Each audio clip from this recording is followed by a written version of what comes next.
Meditation, intimate experiences with the divine through contemplative practices. A common sentient series by Sacred Stories Publishing. The quieter you become, the more you're able to hear. Rumi. A time to choose. We find ourselves right now in the age of great transformation, one of the most consequential moments in human history. These are indeed the times that the great prophets and seers throughout the millennia have spoken about. Mankind has experienced and survived many eras of tremendous change, of course. Yet with each turn of the spiral, the permutations become more amplified, as if there will be one final revolution of the cycle that turns it all around, so we can start anew once more.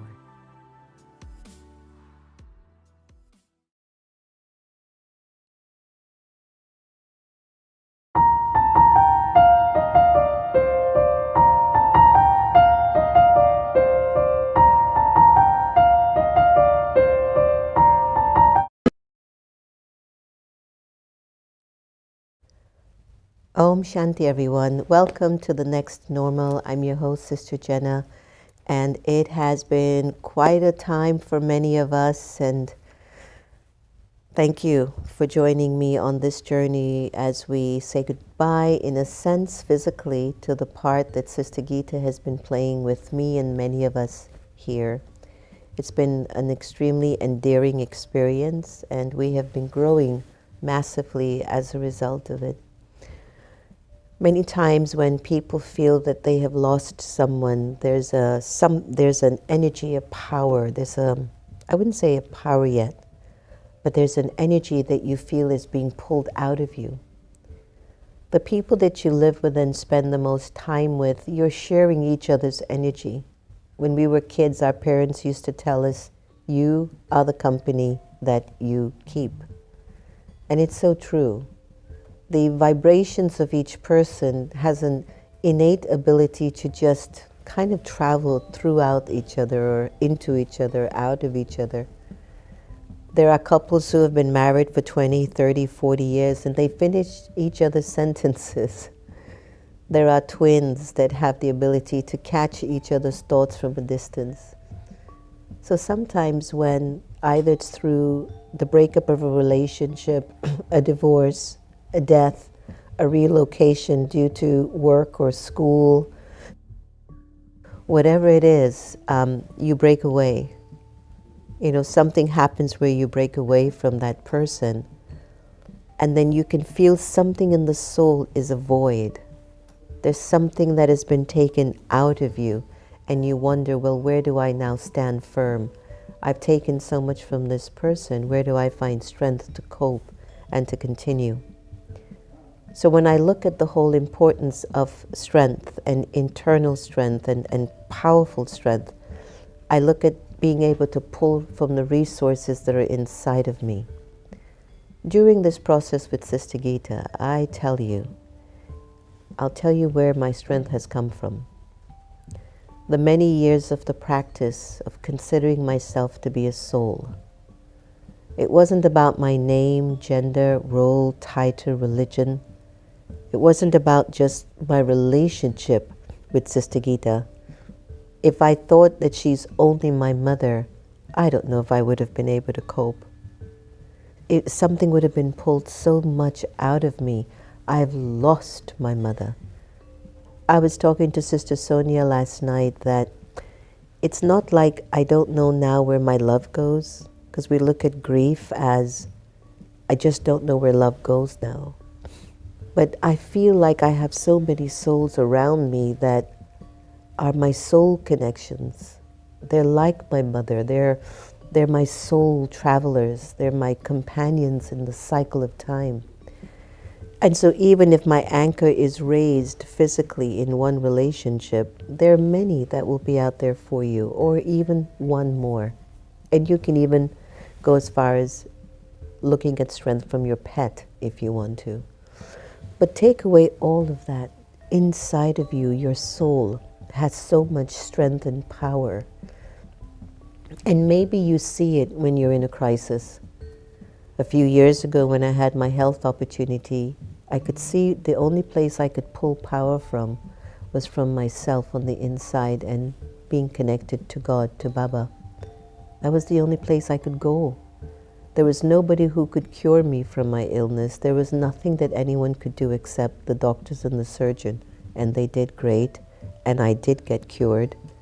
But there was just one or two people that I had to rely on to take this thing out of me. But I had to find the strength to endure that. So I turned my attention in myself, and I knew I was not the body. And I knew that the body goes through various changes because the soul is on a journey for a very, very long time. But the greatest power is already innately recorded in you. You don't have to go to anyone. You don't have to turn to a thing to find your inner strength. You just have to know. You just have to know that your strength is already in you. And if you want to really build inner strength, start today to practice good wishes, pure feelings, being positive in situations that are challenging, do service, be generous, pay attention to the small things around you and in your life, little things. I'll give you a little example.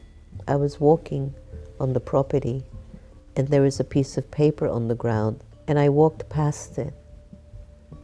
And as I walked past it, I says, why did you do that? Go back and pick it up and put it in the garbage. And when I went back to pick it up and put it in the garbage, I felt such a strength because I knew I made the environment better than the way I saw it.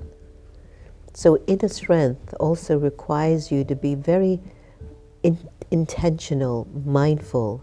If there's a thought happening in you that is about worry, or fear, or lack, or anger, or frustration, or hopelessness, you've got to turn it around.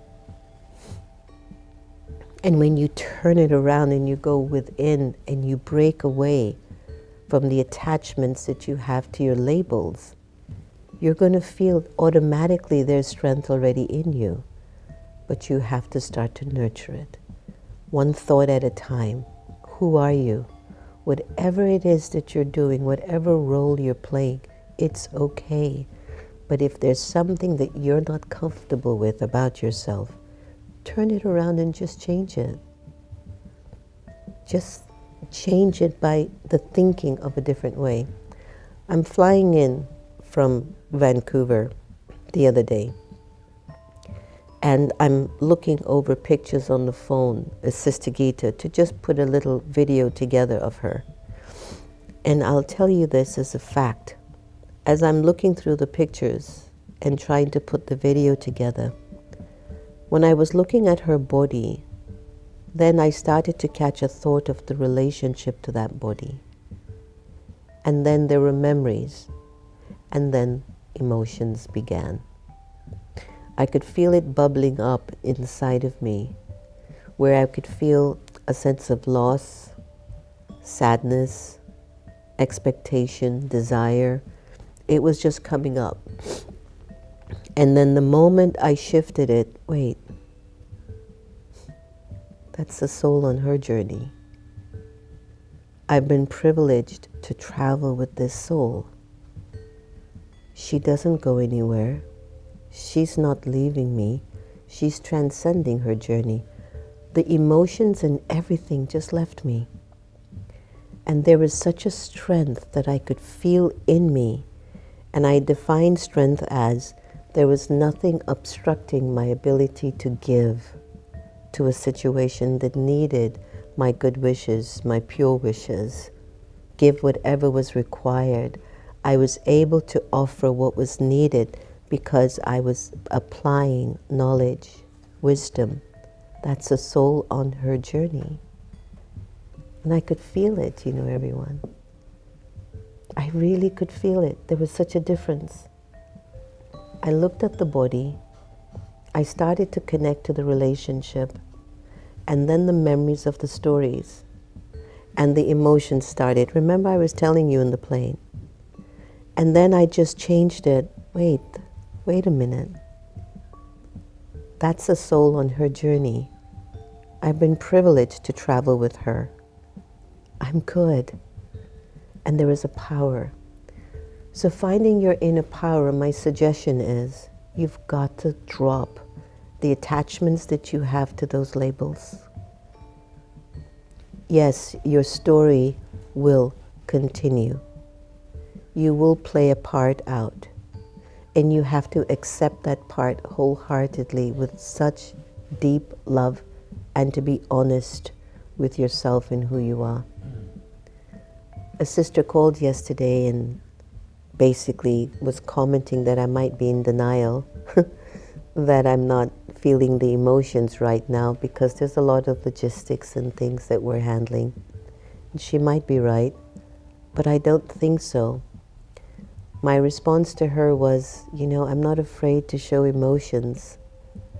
And for those who've been traveling with me from Spiritual Vaccine Hour, they knew many things and I was very open with many things. So it could just be this. Being honest with yourself will also help you to really come to a place of deep power. We all have different parts to play. Don't beat yourself up if you think your part is not good enough. Stop being hard on yourself and wanting something else because you're looking at another person's story. Their story really is their story. Their story is their story, and when they look at your story, they also see inspiration. They'll say, oh, her story is so amazing. This is our call. No matter what you go through, the power is already recorded in you. Stop fighting with yourself. The power is there. But your attachment to your labels is blocking you from seeing it and discerning. Your greatest power now comes from your connection to Baba. It is Baba's light, it is God's light that fills your soul with the strength that's needed. Whenever there's light, there is love, there's peace, there's purity, there's truth, and there's happiness. When there's an absence of light and you're not in inner strength, there's algae, anger, lust, greed, attachment, ego. You choose. Who do you want to be? How do you want to travel throughout your life? You have to save yourself. No one's actually coming to save you. You have to save yourself from algae, anger, lust, greed, attachment, ego. That's taken away your power. Love, peace, purity, truth, and joy will give you power. Let go of those attachments to your labels.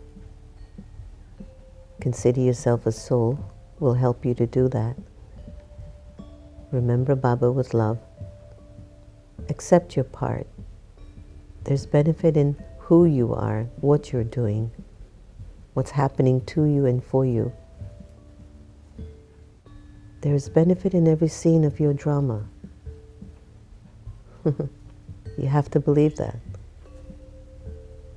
So save yourself and think from the light, not an absence of it. Let's take a moment and meditate and go to Baba's light and just feel that you are the only one that's going to save yourself because of your connection to Baba and to God. Let's take a moment.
Save me from my past.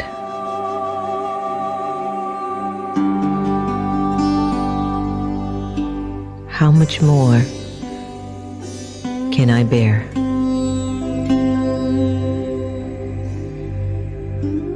Each day it feels longer.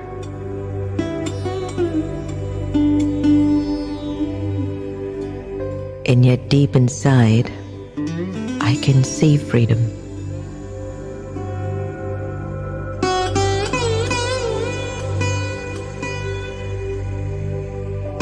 I can see the light. I can see me.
I hope that meditation helped you to kind of see your potential and direct you into where to pull power from within you. Too often we keep relying on others to help us get power, but that's okay. Do that. I do that all the time. But the foundation of you pulling your power is between you, the soul, and God. And together, light meeting light, love meeting love, Purity meeting purity is where you get strength. You're pulling that strength into you more and more. You are increasing that power of strength that's already in you. We're just so distracted with all the dramas and the things that go on around us, but we have the strength to pull through any situation. Seers, mystics, prophets, grandparents, friends, relatives, next door neighbors will always tell you, you will never endure something you can't manage. You will always have the power to overcome your challenges because it's innately recorded in the soul. We have the strength to endure whatever it is we have to go through. Do not ever allow anything outside of you to be more powerful than you, the soul. Don't have that belief system. And I'll give you a simple example.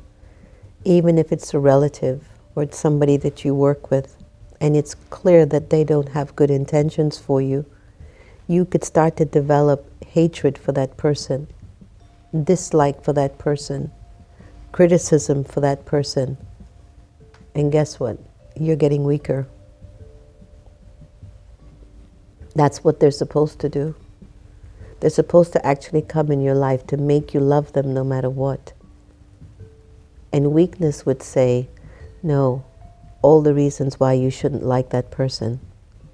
But strength would say, I'm not going to let your ego or anger make me stop loving you.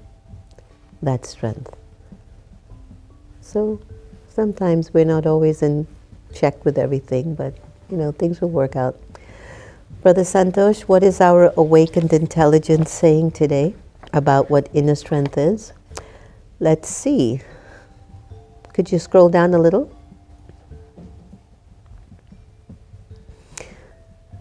So, what is finding strength within? Finding strength within involves tapping in one's inner resources to face challenges, overcome obstacles, and continue progressing in life. The process is often deeply personal, I love that part, and requires self-reflection and self-acceptance, I love that. It's about recognizing and nurturing one's internal power. Underline this, everyone. Recognize and nurture your internal power, capabilities, and know that you're resilient. So some aspects include self-awareness, understanding your emotions, thoughts, behaviors, to identify what empowers you and what holds you back. Very important. Know where your Achilles heel is. Number 2, resilience. The ability to recover from setbacks and maintain a positive attitude despite difficulties. Number 3, values alignment. Stay true to your core values, beliefs, and principles. Number 4, self-compassion. Being kind to yourself and accepting imperfections as a part of your growth process. Can you believe awakened intelligence? Number 5, mindfulness. Remaining present. Stay focused on the current moment, not letting your past regrets or future worries dictate your state of mind. Number 6, purpose and meaning. Having a sense of purpose or meaning in life that motivates and inspires you to continue striving for positive outcomes. Beautiful. Thank you so much. So our Aviak signal for today, which are the thoughts that come from the divine, and we read them after our morning class in the Brahma Kumaris. Today's Aviak signal is, even if your body is ill, the illness of your body should not disturb your mind. Constantly continue to dance in happiness. And even your body will become well. That's why Sister Gita loved dancing. Let your body keep going with the happiness of your mind, and both will be exercised. Happiness is blessings and exercise is medicine. When you have both blessings and medicines, everything will become easy for you. That was lovely. Wasn't that lovely? So my friends are leaving me today who came to join me. Brother Kessel from Canada, Brother Errol from Connecticut, Sister Sonia from New Jersey, and Appa. And I want to thank everybody who came to just be here as a support for me very beautifully. And again, it made everything so much easier for me. So I appreciate that very much. So I'll do a shout out to my friends online today. Good morning. Welcome, everyone. Sita, thanks for joining us. I think it's the first time I'm seeing you on. So very warm welcome to the community. Wendy, what's up? Lily, Om Shanti, good morning. Lily, are you the Lily that we met in New York? Can you just put it in the comment? Jyoti Ben. Jyotika was coming to take care of Sister Gita from India, and Jyoti took such good care of her in India. And I just wanted her to know that we really love and honor you tremendously. Ty, thank you for joining us today. And Nicole, I loved the story that you shared with me regarding Sister Gita and the role that we've played, but also how Sister Gita impacted your life, and that was really beautiful. Swarupa, Om Shanti, good morning. And Joanna and Dinesh, Beth, Tamil, Ramila, Madhavi, Rocky, Gigi, Yukti, Samantha, Lilawati, Lolita, Divya Baba, who's that? Dale, Roshi, Anita, Indu, Akandata. Wonderful. Thank you all for joining us this morning. And I hope that whatever was shared was of use for you. Sometimes whatever you go through is actually wind beneath your wing to kind of push you forward. So don't fight your challenges, embrace them. You're strong enough to deal with anything that comes to you. If you want to reduce your attachments, practice loving everyone the same. And I'll see you tomorrow. Take care of yourselves. Om Shanti.